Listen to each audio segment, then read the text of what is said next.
भट्टी साहब, ये तो गैस चोरों के हकूक पर डाका तो नहीं डाल रहा आजकल?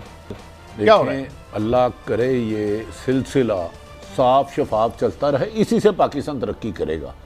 ये मुल्क जो डिफ़ॉल्ट होने तक मकरूज था, असल ये कुछ गंदे आंडे जो मुल्क को चोरी करते हैं, नुकसान पहुंचाते हैं, टैक्स पूरा नहीं देते, इस वजह से हम इस कसम पुरसी की हालत पे आए हैं। अगर वज़ीर आज़म इसी तरह करते रहें और उन तक हक़ायक़ जाते रहें, देखें यकीनन नवाज शरीफ और उनसे पैसे नहीं मिले, लेकिन कभी कोई सोच सकता था मुल्क का साबिक़ वज़ीर आज़म, पहले मार्शाल्लाह दौर तो छोड़ देना, वो ज़ियाउल हक़ का दौर तो मुशर्रफ, हम तो ऐसे जर्नलिस्ट डिक्टेटरों को मानते ही नहीं। तभी नवाज शरीफ के दौर में किसी से एक पैनी रिकवरी हुई, 5 साल उनका भी तो नैब रहा ना, रिकवरी की वो केस ही नहीं बन सकता था। आज फिर उनको, आपको पता प्रेसिडेंट पाकिस्तान को न्यूयॉर्क में जो उनकी प्रॉपर्टी है उस पर फिर नोटिस पहुंच गया और हाई कोर्ट पहुंच गया।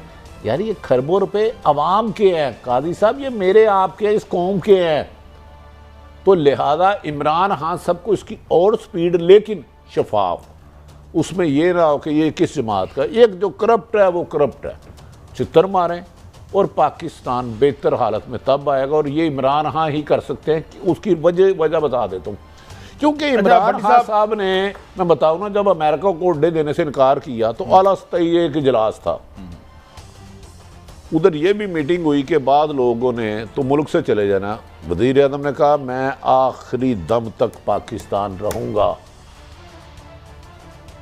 ये जब अमेरिका को इनकार करना आप समझते हैं छोटी बात है, बड़े बड़े लोगों के नहीं भट्टी साहब, मेरे बीच में सवाल से पसीना साफ करना पड़ा था। मुझे बात भूल जाएगी, कल भी आपने ये बात की थी।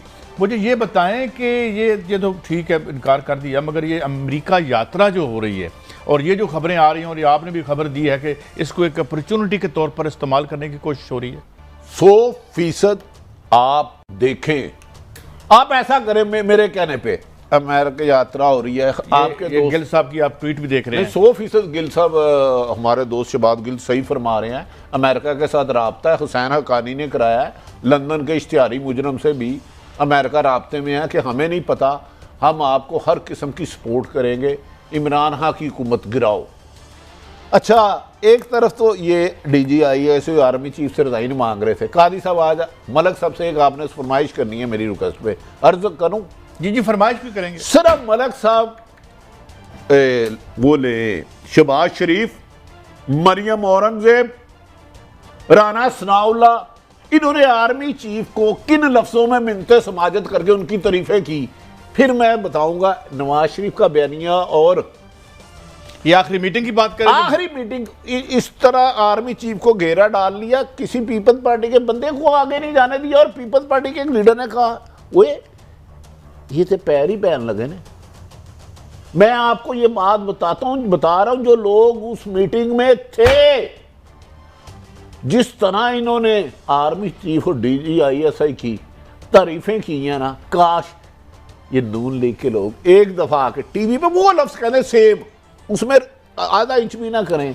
तो फिर वो तकरीरें जो नाम लेके कर रहे थे वहां से इनके बड़े यानी नवाज शरीफ साहब जो इसका हल निकाल दे। तो मरियम नवाज हमारी बहन है, काबिल एहतराम है, वो नवाज शरीफ हमने चचा से पूछे आपकी गुफ्तगू खाने के दौरान जब प्लेट पकड़ के आप भाग के आगे गए, तेजी में चल के, भाग से मुराद तेजी में, मरियम, राना सनाउल्ला, राना तनवीर और एक दौड़ थे, आपकी गुफ्तगू क्या हुई? बस सिर्फ ये पूछ रहे, चारों से अलग अलग, शहबाज से अलग।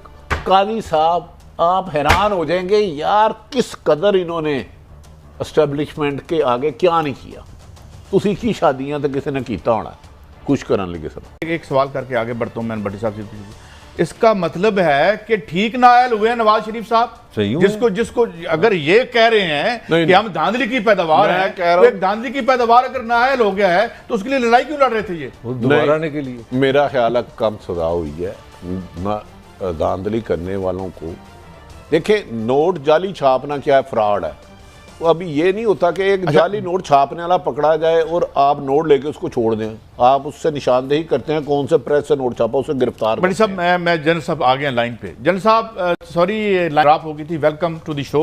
जनरल साहब ये अभी जो बयान दिया है कुछ देर पहले जनाब प्राइम मिनिस्टर साहब ने कि एंगेज करने की बात कर रहे हैं जो अस्करियत पसंद लफ्ज़ इस्तेमाल किया उन्होंने केयरफुली मेरे ख्याल में। तो आप इसे कैसे देखते हैं और तमाम लोग ऑन बोर्ड होंगे जितने भी स्टेक होल्डर्स हैं पाकिस्तानी रियासत के?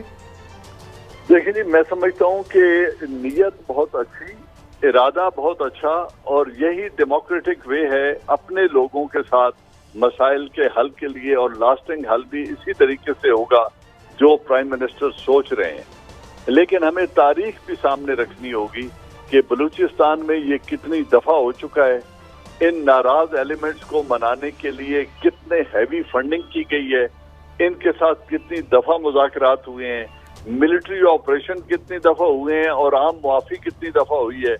जुल्फकार अली भुट्टो साहब का मिलिट्री ऑपरेशन और फिर जनरल जियाउल हक की आम मुआफी का ऐलान और उन्हें कौमी धारे में लाना, और नवाब अकबर बुगटी का उर्दू का बायकॉट करना और फिर गवर्नर बनना, ये सब हमने देखा है। मैं एक बड़ी दो टोक बात कहूंगा, शायद बहुत से लोगों को अच्छी न लगे, इसमें बलूचिस्तान के जो ट्राइबल हेड्स हैं, चाहे वो रेसानीज हों या बुगटीज हों या जो भी ट्राइब्स वहाँ पे हैं, उन सब के हेड्स की बहुत भारी जिम्मेदारी है।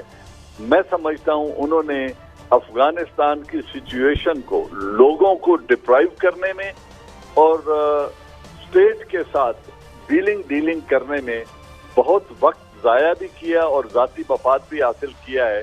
अगर प्राइम मिनिस्टर ऑफ पाकिस्तान खुलूस नियत से बात करवा सकते हैं, लेकिन फंड की ट्रांसपेरेंसी को ऑब्जेक्टिव ओरिएंटेड फंडिंग कर सकते हैं, प्रोजेक्ट ओरिएंटेड फंडिंग कर सकते हैं, तो मेरे ख्याल में ये बहुत मुस्बित कदम है, इसको होना चाहिए। यही जमहूरी तरीका है और यही बलोचों का हक है। साहब, ये आपसे बड़ी बात करेंगे। आपने बड़े अच्छे लफ्जों में मुख्तसर बात में माजी में भी ज़ियाउल हक ने और मुख्तलिफ मौक़ों पर माफ़ी दी गई, क्योंकि ये हमारे ही लोग हैं ना, अगर चलो बैग गए आ जाएं, लेकिन उन्हें पैसे दिया गया, वो पैसा उन्होंने अवाम पर नहीं लगाया। अब आपने जो सबसे ज़्यादा अहम बात की, उन्होंने उन पैसों से सरदारों ने बैरून मुल्क अपने अरबों खरबों की प्रॉपर्टी बना ली। वज़ीर आज़म का ये बयान और ये सोच खुश आइन है मुल्क को, लेकिन बेहतर ये नहीं है कि उनको ये माफ़ी का ऐलान करें, लेकिन आम लोगों के लिए स्कूल, हस्पताल, सड़कें, रोड हुकूमत अपनी निगरानी में बनाए, बजाय कि चंद सरदारों के हाथ में ठेका देने के। मैंने बिल्कुल यही कहा है कि अगर अवाम के एक आम बलोच की फलाह मकसूद है, तो उसको इन अपने जो ट्राइबल हेड्स हैं, इनके चुंगल से आज़ादी की भी कोई राह दिखानी होगी, ताकि वहाँ डेवलपमेंट हो, वहाँ पे एजुकेशन हो। आप बलूचिस्तान में मैंने 7 ईयर्स सर्व किया है और बड़ा तूलो अर्ज में ट्रेवल किया बलूचिस्तान के। वहाँ पे इश्यूज क्या हैं? सबसे बड़ा सूबा है रकबे के एतबार से, आबादी के लिहाज से सबसे छोटा, और जो आबादियाँ हैं वो इतनी स्कैटर्ड हैं कि अगर एक छोटी आबादी को बिजली देनी पड़े तो 25 से 30 किलोमीटर की लाइन ले जानी पड़ती है 40 घरों के लिए, जो फाइनेंशियली वायबल नहीं है। प्रोजेक्ट करना पड़ेगा जिसमें आप आबादियों को कंसंट्रेट करें चंद बड़े टाउन्स में, ताकि वहाँ पे एजुकेशन हो, हॉस्पिटल हो, डेवलपमेंट हो, गैस हो, बिजली हो। आप उसको रिस्ट्रक्चर करें पूरे इलाके को और फिर उनको रसाई दें। जमीनें उन्हीं की रहेंगी, मलकियत उन्हीं की रहेगी, आबाद वही करेंगे। इसमें डेवलपमेंट के लिए बहुत कुछ किया जा सकता है। इवन समंदर के नमकीन पानी को मीठा करके वहां तक नहरें लाई जा सकती हैं। बड़े प्रोजेक्ट हैं, सोच अच्छी है, लेकिन करना ट्रांसपेरेंसी इस तरह इंट्रोड्यूस करानी है और इस तरह इंश्योर करनी है कि ये चंद हाथों में ये अरबों रुपए, ये पैसा जो है नीचे ट्रांसलेट हो। जनरल साहब, मेरा सवाल आपसे ये है, एक कमेंट में चाह रहा हूँ आपसे, कि कहते हैं action speaks louder than words. जो रियासत पाकिस्तान है, मैं खुद भी कुछ दिन गवादर में था, अगर गवादर में, मैं आपके उस शहर की बात कर रहा हूँ जिसको आप इंटरनेशनलाइज कर रहे हैं, अगर वहाँ ईरान का तेल ना हो तो आप गाड़ी नहीं चला सकते।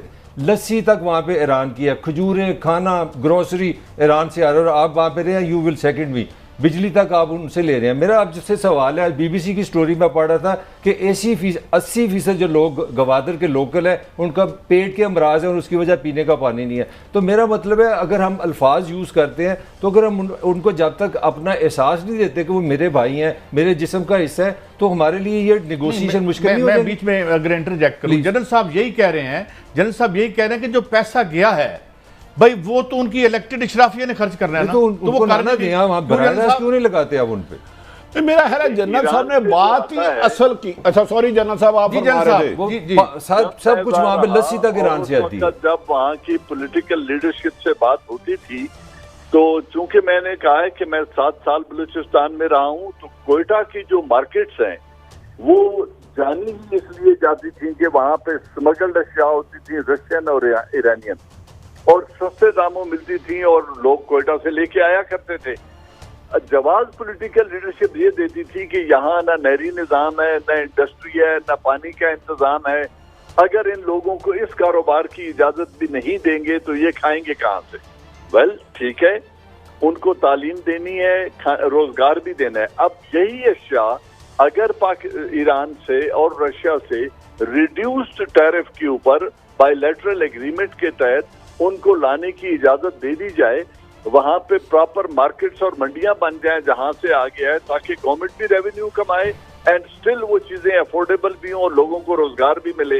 इस सिस्टम को बनाया जा सकता है, ये नहीं है कि सिस्टम बन नहीं सकता। दुनिया में बहुत ऐसी मिसालें मौजूद हैं, लेकिन अच्छा जनरल साहब, मैं जो समझाऊं आप कह रहे हैं कि मादी में भी माफी दी गई, इस दफा सिर्फ माफी और मुज़ाकरत ना किया जाए बल्कि एक सिस्टम बनाया जाए, वहां शहर आबादकार किए जाए, लोगों को बसाया जाए, हस्पताल तलीम की सहूलतें दी जाएं, और जो चीजें स्मगलिंग से आती हैं उसे एक्सपोर्ट की शक्ल दे दी जाए ताकि गवर्नमेंट के पास भी पैसा आए और लोगों को भी रोजगार मिले, बजाय ये कि चंद सरदारों के हाथों पैसे दे के फिर वो गैर मुल्की हाथों पर खेले। क्या मैं ये सही समझूं जो आप फरमा रहे हैं?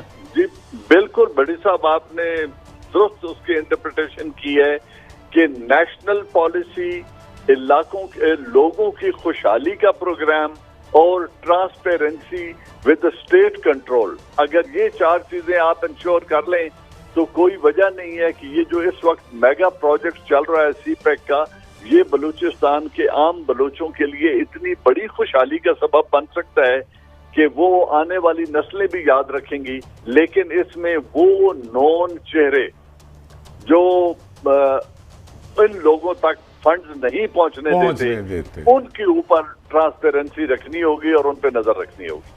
अच्छा जनरल साहब ये बताएं, एक तो इसका मतलब है वजीर आजम को उनके ऐलान के साथ साथ ये हिकमत अमली भी बनाना होगी जो आपने फरमाया। मेरा ख्याल है अस्करियत पसंद से बात करने से ज़्यादा एक प्लानिंग करनी होगी बलूचिस्तान की। दूसरा, जो लाहौर जौहर टाउन से दहशतगर्द पकड़े गए हैं उनके ताने बाने मुकम्मल तौर पर पैसों की ट्रेल, गुफ्तगू, ऑडियो रिकॉर्डिंग सारी आ गई है कि इसमें भारत मुलव्वस है। पाकिस्तान इसको इंटरनेशनल सतह पर कैसे उजागर कर सकता है? इसमें खासे एविडेंस आ गए हैं मेरी इतला के मुताबिक, और जिस अदारे में आपने रहे ये काम तो उसने किया है। एविडेंस आज भी बहुत है और एविडेंस हम पहले दे भी बहुत चुके हैं, यूनाइटेड नेशन लेवल तक डोसियर्स भी दे चुके हैं।